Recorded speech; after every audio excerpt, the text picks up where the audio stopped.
이래서 세 번째 설교하면 안 돼요. 박 목사님 다 버리셨어요. 힘은 허리에서 나오지만 허리에서 나오는 힘은 또 발에서 그 든든하게 버텨주는 힘이 나오는 거죠. 그래서 제가 조금 하는 검도에서 격언이 있어요. 맨 처음에 초보자들은 칼을 축도를 치는데 팔로 친다, 손으로 친다 그래요. 사실 여러분들도 손으로 치죠. 근데 어느 정도 단계에 들어가면 선생님들이 야, 손으로 치는 게 아니야, 발로 치는 거야. 그러니까 이렇게 표현해요. 손으로 치는 것이 아니다, 발로 치는 것이다. 발로 치는 것이 아니다, 허리로 치는 것이다. 이게 격언, 검도의 격언이 있어요. 그러니까 발은 굳게 그리고 기민하게 균형을 잡으면서 서 있어야 자신의 힘을 100% 발휘할 수 있는 게 발이죠. 발은 검도뿐만 아니라 모든 무술에서 중요해요. 발을 어떻게 놓느냐에 따라서 달라지는 것이니까요. 그래서 특별히 전쟁터에서 발은 뭐 목숨과 바꿀 만큼 정말 중요한 것이죠. 그러니까 발은 그렇게 보호해야만 된다는 거죠. 평안의 복음이 준비한 것으로 신을 신고라고 말할 때에 사실은 그 준비한 것, 박 목사님 말씀을 하셨습니다만 이 단어가 사실은 신약성경에 딱 한 번밖에 등장하지 않는 얘기예요. 그 어근으로 등장하는 건 굉장히 많이 나오지만 이런 형태의 단어는 딱 한 번밖에 안 나와요. 그래서 준비한다는 말로 해석을 해야 할 것이냐, 뭐 등등등등 막 연구를 하다가 한 번밖에 안 나왔으니까 뭐 용례가 없으니까요. 그래서 구약 성경의 히브리어를 헬라어로 번역한 그 70인역이라고 하는 것에서 용례를 찾은 한 신학자들은 이렇게 표현한 거죠. 야, 이거는 준비한다는 말이 아니라 아까 박 목사님도 해석 말씀하셨어요. 굳게 한다는 뜻이다. 그렇게 표현을 해요. 그러니까 영적 전투에서 승리하기 위해서는 신발을 단단히 붙잡아 매야 된다는 뜻으로 해석을 하게 되는 거죠. 자, 그렇다면 우리가 전투 전에 단단히 붙잡아 매야 할 그 신발이라고 하는 게 도대체 뭘까? 그걸 표현할 때 평안의 복음으로 예비된 신발이었으니까. 그렇지만 이제 평안의 복음이라는 단어가 무슨 뜻일까? 사실 그 평안이라는 단어가 에이레네라고 하는 평안이라고도 번역하지만 사실은 평화라고도 번역하고요. 평강이라고도 번역합니다. 그러니까 한글로는 여러 가지로 다양하게 번역할 수 있죠. 구약 성경의 히브리어의 샬롬이라는 형태하고 똑같습니다. 그래서 번역본에 따라서 우리 개역 개정판에는 평안의 복음이라고 되어 있지만 공동 번역에서는 평화의 복음이라고 되어 있어요. 근데 그 두 가지가 다 굉장히 의미가 있다는 생각이 듭니다. 그래서 첫 번째 평안의 복음이라고 하는 관점에서 설명을 해보면 사실 그렇습니다. 아까 맨 처음에 질문할 때 얘기처럼 사격장에서 그 살벌한 데서 그냥 막 흥분하거나 뭐 이러면 목표를 절대로 맞추지 못해요. 마찬가지로 검도에서도 이기는 방법이 있어요. 그것은 뭔고 하니 상대방의 움직임에 따라서 기겁을 하고 움직인다든지 뭐 요동한다든지 그럼 반드시 지게 돼 있어요. 그래서 검도 또 다른 용어가 평정심이에요. 앞에 있는 상대방조차 없는 것처럼 완전히 깔아진 평안의 마음이 없이는 절대로 이길 수가 없는 거죠. 그래서 이기는 방법이 상대방의 그 평정심을 깨뜨리는 사람이 이기는 거죠. 그 거꾸로 전쟁터에서도 역시 마찬가지라고 생각해요. 사탄이 우리를 이기는 방법은 우리의 평정심을 깨는 거예요. 근데 평정심이라는 게 도대체 어디서 왔어요?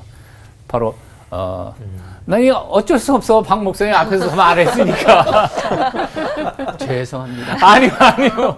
너무 고와서 저를 이렇게 주만 붙이면 돼. 하나님과 나와의 관계 속에서 진정한 평안과 평정심이 생기는 거죠. 관계가 깨지면 내 마음속에 평안은 없는 거예요. 이것을 예수님께서 분명하게 표현한 게 바로 내가 평화를 너에게 끼치노니 곧 나의 평화를 너에게 주노라. 내가 주는 평화는 세상이 주는 것과 같지 않다. 오늘날 이 시대에 많은 그리스도인들이 하나님을 믿는다 그러면서도 왜 그렇게 요동할까요? 왜 교회들이 세상을 변화시키는 게 아니라 세상에 의해서 막 뒤 흔들리고 뒤집어집니까? 이유는 딱 하나입니다. 하나님이 선물로 주신 평안을 잃어버려서 그래요. 하나님과의 관계가 깨져버려서 그래요. 사탄과 마귀와 싸워서 이기는 첫 번째 방법, 내 마음, 주께서 주신 평안을 확인해야 돼요. 주님 안에서 하나님과의 관계 속에서 맺는 평안, 평정심을 되찾게 될 때 마귀가 나를 아무리 흔들어도 우리는 넉넉히 마귀의 약점을 보면서 이길 수 있는 전투의 사람들이 될 줄로 믿습니다. 검도하세요. 두 번째는 이 평화의 복음이라고 있죠. 평화의 복음.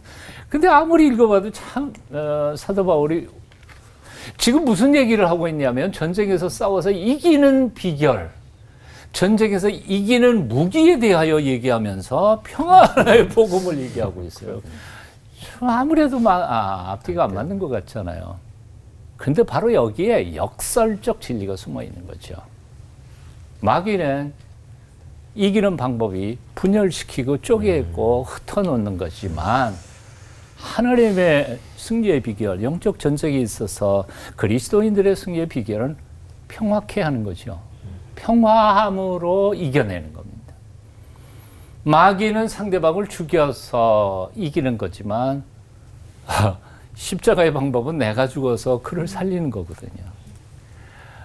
마귀의 방법은 분열시키고 쪼개서 흩어놓는 거지만 그리스도인들의 방법은 하늘로 묻고 용서하고 사랑하면서 한 덩어리가 되게 하는 방법. 세상 방법대로 싸우면 그건 마귀에게 사실은 정작 지는 거죠. 마귀의 방법대로 싸우면 우리는 마귀의 종이지 하나님의 종은 아니죠. 하나님의 방법대로 싸워야 우리가 하나님의 종이고 십자가의 군사라고 생각해요. 그럼 하나님의 방법은 뭐예요? 십자가예요. 당신이 죽어서 세상을 살리신 방법. 이게 평화의 복음인 거죠. 주님께서 말씀하셨죠. 또 너는 눈으로 이는 이로 갚으라 하였다는 것을 너희가 들었으나 나는 너희에게 이르노니 악한 자를 대적하지 마라. 누군지 오른뺨을 찌거든 왼편도 돌려대며 등등등등등. 사도 바울이 로마서에서 그런 말을 하죠. 악에게 지지 말고 뭘로 악을 이겨요? 악으로 악을 이기는 게 아니라 선으로 악을 이기라. 흔히들 말하는 거 지는 게 이기는 거다. 이게 영적 진리인 것 같아요. 죽어 사는 거다. 역설적 진리. 평화의 복음이 사단과 악마와 싸워서 이기는 가장 최선의 가장 최고의 방법이라고 믿습니다. 믿고 그렇게 싸우실 수 있기를 축원합니다. 기도하겠습니다. 당신이 죽어 우리를 살리신 주 예수님, 우리 또한 그렇게 죽게 하여 주시고 그래서 세상을 살릴 수 있게 해 주시옵소서. 예수님의 이름으로 기도합니다. 아멘. 평안의 신발을 신으려면 수평, 수직 모두 평안해야 된다. 그렇죠. 왜요? 왜? 어째서 하나님하고만 화목하면 안 되고 굳이 요 사람들과도 화평해야만 하는 건가요? 그냥 혼자 조용히 굳게 신앙 지키면서 아무 탈도 없고 뭐 그러면은 사탄의 공격도 없겠고 좀 더 쉽지 없을까? 않을까요? 혼자 조용히 딴 사람 만나지 않고 그냥 혼자 살면 사탄의 공격이 없을까? 조금 받더라도 조금 더 쉬울 것 같은데. 더 어려울 것 같은데. 그런가요? 왜냐하면 그 사마귀 교부들의 영성 그 기록들 보면 세속화된 세상을 피해 가지고 영적으로 성숙하기 위해서 사막 한복판으로 가서 수년씩 혹은 평생씩 살았던 분들의 글들을 읽어보면 마귀 사탄은 엄청나게 유혹을 하거든요. 그러니까 하나님하고만 평안하면 과연 평안할 수 있을까? 사실은 우리는 이제 편리하게 그냥 하나님과 나와는 평안의 관계, 이웃과는 평화의 관계. 이 평화라는 우리 한글 단어 자체가 관계적 용어이기 때문에 그렇죠. 다른 사람과 싸우지 않고. 그러나 사실은 그것은 똑같은 실체라고 생각해요.